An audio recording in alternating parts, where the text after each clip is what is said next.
My name is David, and I have a story to tell you. At the age of 8, I had a completely unbelievable and frightening experience. But for some unknown reason, this story had been completely erased from my memory, as if it had never existed. But something happened this morning, and everything came back to me, absolutely everything. I now remember every detail of that horrible night and that nameless horror that chased me. And all of this is because of a simple children's toy, the Tattletail. In the 90s, many new toys were coming out, from the simplest to the most high-tech. You probably know about Furbies or even Tamagotchis, two very popular toys from that time. These two toys were highly educational, unknowingly teaching you how to care for a creature and meet its needs. They acted a bit like pets, and the Tamagotchi, for example, would even make a loud noise when the creature was hungry, thirsty, or about to die. I remember that back then, I took my Tamagotchi absolutely everywhere, even putting it in my backpack before going to school. The problem was that it was very fussy, and if unfortunately it wasn't fed on time, it could very quickly die of hunger, so you had to constantly pay attention to its needs for it to keep living peacefully. For Christmas, I'd asked for a toy that all my friends had, except me. A Furby, it's simple. A Tamagotchi is still a kind of little digital console. The creature was pixelated on a very small screen, in black and white, nothing more. But the Furby for me was perfection. It was a small plush toy resembling an owl-cat hybrid.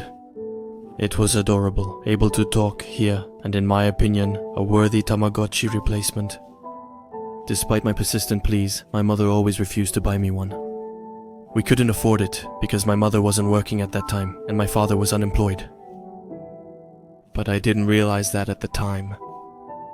And after 2 weeks of struggling, I gave up. I had resigned myself. I knew I would never get a Furby, so since I wasn't expecting to get a Furby for Christmas, I didn't ask for anything. And I told my mom to pick a gift for me, which she did. The day before Christmas, I was in my room, playing with my Game Boy.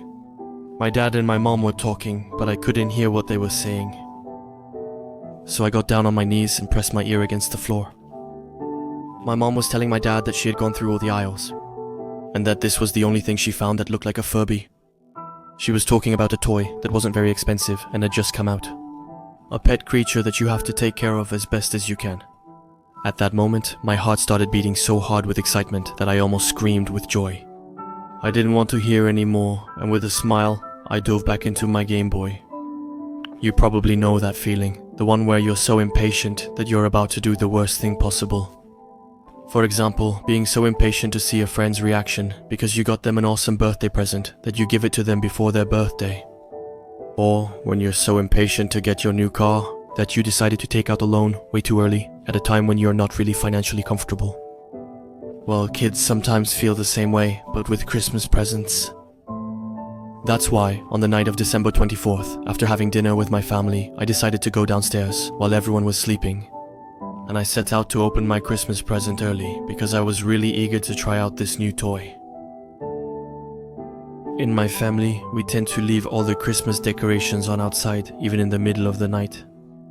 My parents had the annoying habit of trying to compete with our neighbors, who beat us every year, by putting Christmas decorations even in the yard. I couldn't grasp why they did that, as to me, our home remained the most stunning in the area. But that night, it was at least useful to me for something. All the shutters were open, so the outdoor decorations were projected all the way inside the house. So, I didn't need to turn on any lights to know where to walk, which allowed me to stay as discreet as possible as I went down the stairs, or when I headed toward the Christmas tree in the living room. Just in case, I took my hand-crank flashlight with me before leaving my room. When I got about a meter away from the tree, I noticed it right away. A present wrapped in bright red paper. Without even reading the tag, I knew it was mine. I couldn't really explain why, but I had the feeling that whatever was inside was really eager for me to play with it. I glanced all around me to make sure no one could see what I was about to do, and I grabbed the gift without the slightest hesitation. I walked with it under my arm all the way to the living room couch. I sat down and gently loosened the knot so that I could wrap the gift again. After playing with it for a few minutes, I didn't want to spoil Mom's surprise. So that was the only rule I set for myself. Make sure she never found out what I did that night. After a few seconds, the cardboard box started to reveal itself. I caught a glimpse of the top of the box and saw the name of the toy waiting for me, the Tattletail. I felt chills as I unwrapped the present, because there was a thin layer of transparent plastic behind which I could gradually see the adorable creature being revealed. Beautiful little pointed ears, gorgeous blue eyes, and an adorable little heart-shaped nose. He was covered in purple fur that contrasted perfectly with the color of his eyes. I observed him excitedly for 2 full minutes. After that moment of contemplation, I turned him around to try to find the button to turn him on, but I didn't have time to find it, because at the very moment I was looking at the back of Tattletail, the creature spoke. Tattletail. I was so surprised that I nearly dropped him, but amazement quickly overshadowed the surprise. I had no idea how he had turned on, but that didn't matter at that moment, because all I wanted was to take care of my future favorite toy. That's when I realized something really silly. He was hungry, but I didn't know how to feed him. So I grabbed the cardboard box and looked at the back, but there was no information about how the toy worked. Then I looked inside, hoping to find an instruction manual or something like that, but I didn't find any manual. Because instead, there were 2 video home system tapes. One of them was simply called Tattletail, the other one was labeled Mama. Then I listened carefully toward the stairs, just to make sure my parents' bedroom door was really closed. My father snored loudly, more than anything else. If the door had been open, it would have echoed all the way to the living room, but that wasn't the case. So, I grabbed the tape called Tattletail and headed toward my video cassette recorder. I turned on the television, lowered the volume, and inserted the video home system tape. And after a moment of silence on a black screen, the video started. Tattletail, the talking baby, touch him and listen to him say, "Tattletail, that's me." You can give him treats. He actually eats them and he'll give you an amazing gift. He knows when Mama is there. You can play pretend with all his friends and he will never stop talking. Feed him, cuddle him, put him to sleep, because you'll be friends for life. Tattletail, the talking baby, touch him and listen to him tell you, "Tattletail, that's me." The video then stopped by itself and the tape ejected from the video cassette recorder. I wasn't quite sure what I had just heard. I could give him treats and he would actually eat them. How was that possible? I didn't ask myself any more questions and I headed to the kitchen. I took a chair and placed it in front of the cabinet where Dad hid the candy. I opened the little door and took the jar of candy. I didn't wait any longer and it's open. I took 2 Harlequin candies and put them in Tattletail's mouth. I waited just a few seconds and then I saw its little mouth close. I heard a chewing sound and then its mouth opened again to show its usual cute little smile. I was both shocked and impressed. The Tattletail could actually eat. So the video wasn't lying, he was like a Furby, but an upgraded version. I then thought about my friends, who would have surely turned green with envy if they saw my new toy. He didn't need much convincing. I hugged him tightly against my chest. Making a child the happiest little boy in the world definitely deserved a big hug. I hugged the Tattletail tightly for about 10 minutes until I began to fall asleep. I kissed him on the forehead. Then I wondered how I could turn it off. I only wanted to play with him all night, but I had to wait until morning. I wasn't allowed to be downstairs at that hour.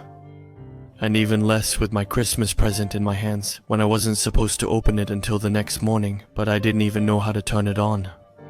Turning it off was not an option. Sleep. Was it possible for it to turn itself off during those periods of sleep? And with luck, it wouldn't wake until early morning. After all, it was quite capable of actually feeding itself, wasn't it? So I sat down on the couch with it and put it right next to me. Since it was supposed to be sleepy, I laid it on its side. And then, after a moment, I saw its eyelids slowly close. This toy was incredibly realistic. Then I moved it very gently and carefully slid it into its box. I put the tape back on top, then I closed the lid very gently so I wouldn't wake it up. Then I wrapped the gift back up just like it was originally, with the red paper that I had taken care not to tear. After putting my gift back near the Christmas tree, I started tiptoeing up the stairs toward my room. But halfway up, I heard him. "You've adopted a fear of the dark." I must have woken him up when I put the gift back. "You've adopted a fear of the dark." I hurried back down the stairs. I didn't know if it was panic, but I felt like he was shouting louder and louder, "You've adopted a fear of the dark." I approached the Christmas tree and unwrapped the present with precision and speed, like a bomb disposal expert. I had to ensure the wrapping paper remained intact. After I managed to remove the wrapping paper, I opened the box, then I took it out of its packaging. His eyes were wide open, no longer smiling, he was scared. I embraced him tightly and reassured him that everything would be okay. When I looked at him again, his smile had returned. I felt reassured knowing it was just a toy, but I had already grown very attached to him. What a glutton, I thought. So I went to the kitchen and repeated the same process as before to reach the cabinet up high. This time I gave him 3 harlequins, just to make sure he wouldn't be hungry during the night if he woke up again. And as I reached out to put the glass jar back in the cabinet, he spoke, "Adopt the fear of the dark." It surprised me, and the jar slipped out of my hands. It fell onto the countertop and then bounced onto the tiles. 1 bounce, 2 bounces, 3 bounces, then nothing.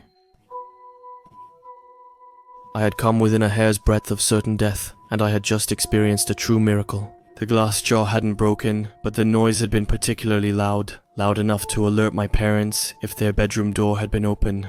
Thankfully, that wasn't the situation. Why did Tattletail scream?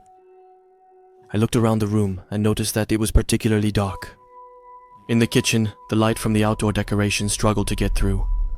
I took out my hand-crank flashlight and turned it. Then I turned it on and shined it on Tattletail to see if he was okay. He wasn't smiling and had a strange grimace, as if he was scared. His mechanical eyes moved from right to left. And after that he spoke, "Mama is coming." His eyes kept scanning the room while I was thinking about what he had just said, "Mama." Was it possible that he could sense my mother's presence? That the fall of the pole had awakened? But before I could check, there was a strange electric sound. And suddenly, all the outside lights went out at the same time. Now, I only had one source of light left, my hand-crank lamp. The Tattletail immediately whimpered. I shined my flashlight on him, but he remained scared, his eyes scanning the room from side to side. I was also scared, not knowing what caused the power outage. With trembling hands, I picked up the Tattletail and headed toward the couch. Mama, the name of the second video home system which I had completely forgotten until then. I then went to the living room with my flashlight. It would sometimes turn off.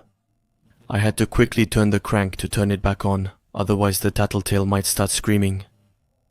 I quickly got to the box and searched inside. I finally found the video home system tape titled Mama. I grabbed it and headed toward the television. Luckily, the power hadn't gone out everywhere. Apparently, it was only the outdoor lights that were affected, because the television was working, and so was the video cassette recorder. I inserted the tape into the player, and just like before, after a brief silence, the video started. On the screen, I could see a strange, blurry figure that looked like some kind of rat. The kids believed that Mom couldn't find them if she couldn't see them. But even if Mom couldn't see them, she could hear them.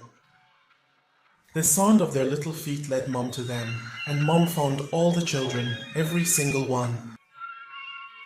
Then she put them back in their beds. Come see Mom? The video cassette recorder ejected the tape, and then the Tattletail spoke. Look behind you. The next moment, right behind me, I heard the same noise as during the power outage. I turned around. And right next to the Christmas tree, which was now off, I saw something that made my blood run cold. 2 red eyes shone in the dark, my hands trembling. I turned the crank and pointed my flashlight toward the Christmas tree. I saw a figure at least 1 meter tall with red shining eyes. They looked like some kind of rat. Its ears were torn, and its sharp teeth almost reached its chin. The rat looked strangely like Tattletail, but it was a much creepier, scarier, and more menacing version of him. The light from my flashlight flickered as my eyes widened in fear. And without warning, it went out. Come see, Mom. I panicked and ran as fast as I could toward the laundry room. Behind me, I could hear that strange electric and mechanical noise I'd heard before.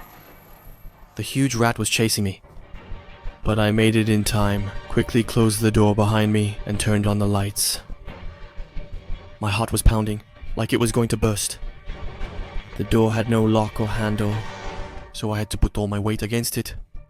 The thing behind it was pushing too, and it had incredible strength. I was in tears, in a total panic, to the point that I almost gave up and let go of the door. But luckily, the huge rat was no longer pushing against it.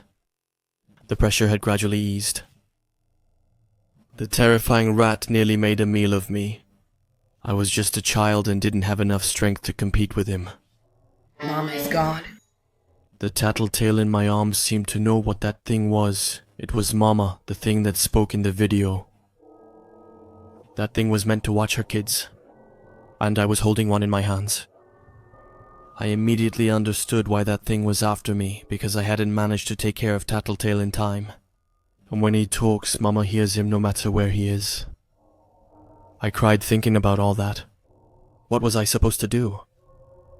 Mama was in the house. If I started screaming to wake up my parents, it would take them a while to get there, and Mama would push against the door again and make short work of me. Then I was trapped. I had only one option left: to wait in this room until morning.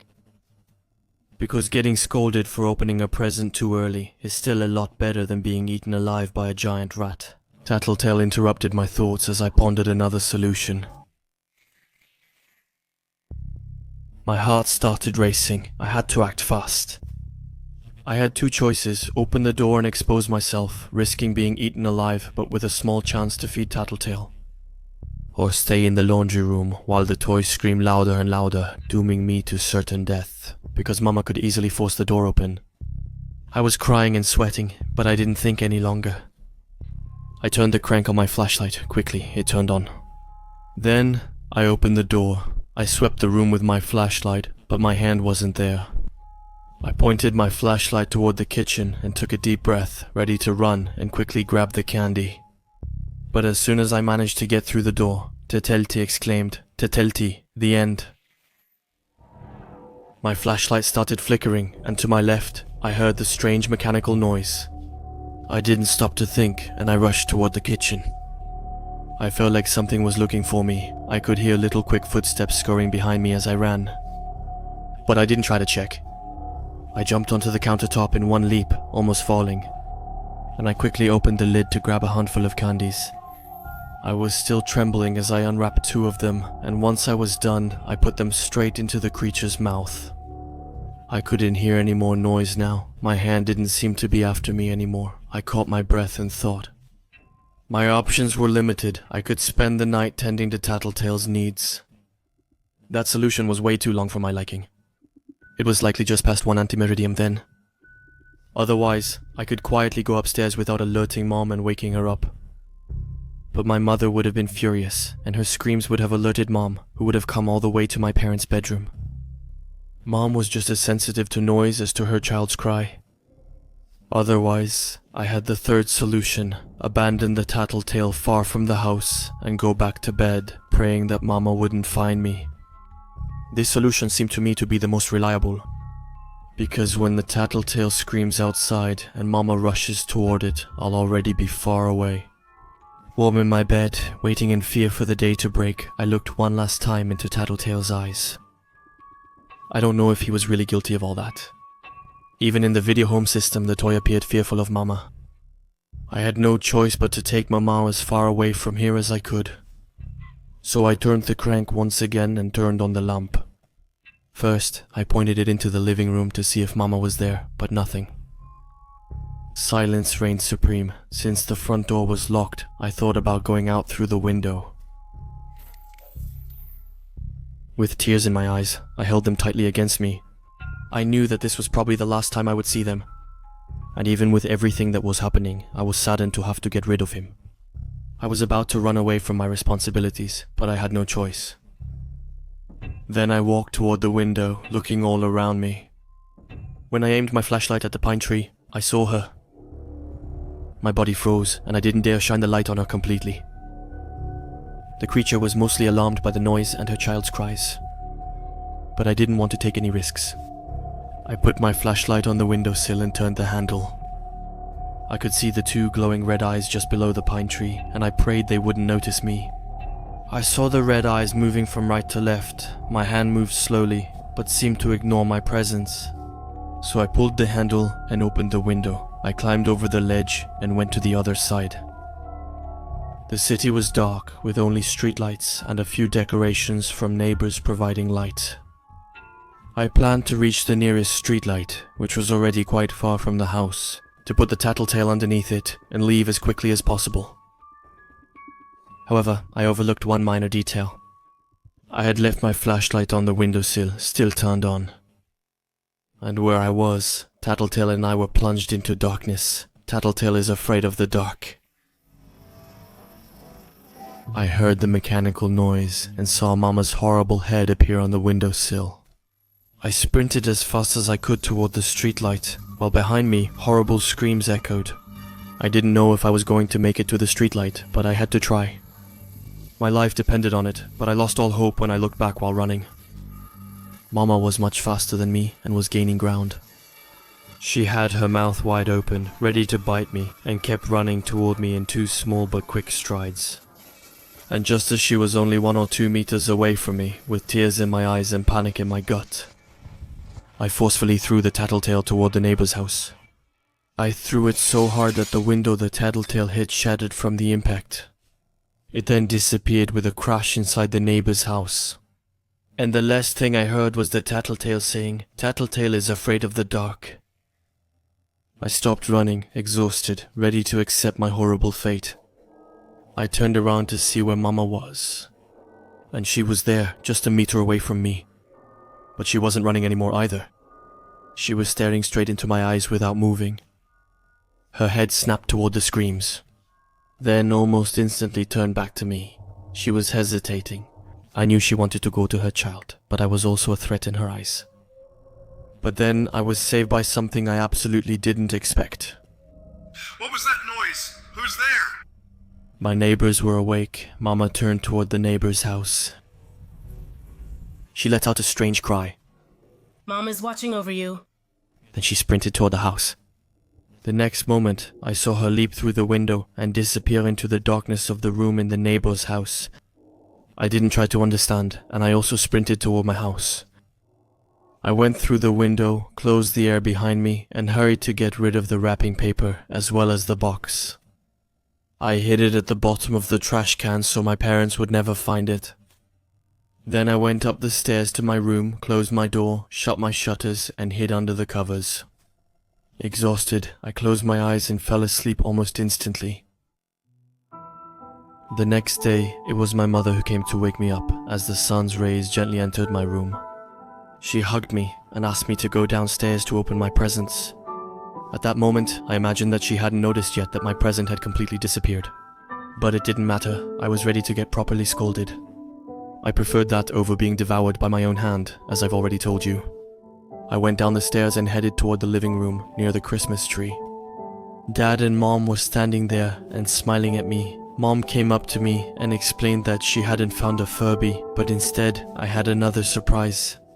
She handed me a blue gift box. I didn't understand what was happening, but I opened the gift without waiting.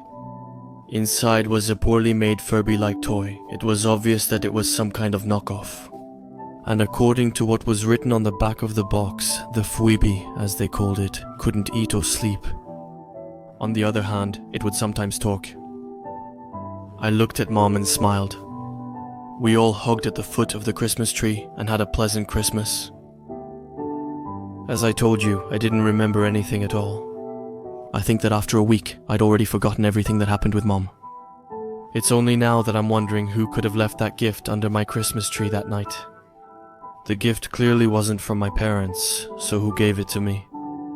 As I told you at the beginning of my story, it's only since this morning that all my memory has come back, and I remember everything that happened that night. I was visiting my parents. They never moved. Since that fateful evening, I've seen the streets, the scenery, and the house of my childhood again. I hadn't been here in at least 6 years. I went into my parents' house, and the three of us shared breakfast together. It was really nice. We reminisced about the good old days, talked about my studies, my childhood, and even my former classmates. But just as I was deep in conversation with them, someone rang the doorbell. I volunteered to answer the door around 11 anti-meridium, assuming it was the mailman. My parents were old now, and I wanted to limit their movements as much as possible. So I opened the door, and there was a woman about my age standing behind it. Well, I've been waiting for you for a while. Sorry, I don't live here. My father is eating at the moment. You probably want to talk to him. She kept smiling. And then she handed me something. You know, ever since you threw it out the window, I've taken care of it every day. But I've given enough, and now you have to take back your role. He has his mom, but he also needs his dad. She held the Tattletail in her hands. Tattletail, you're here.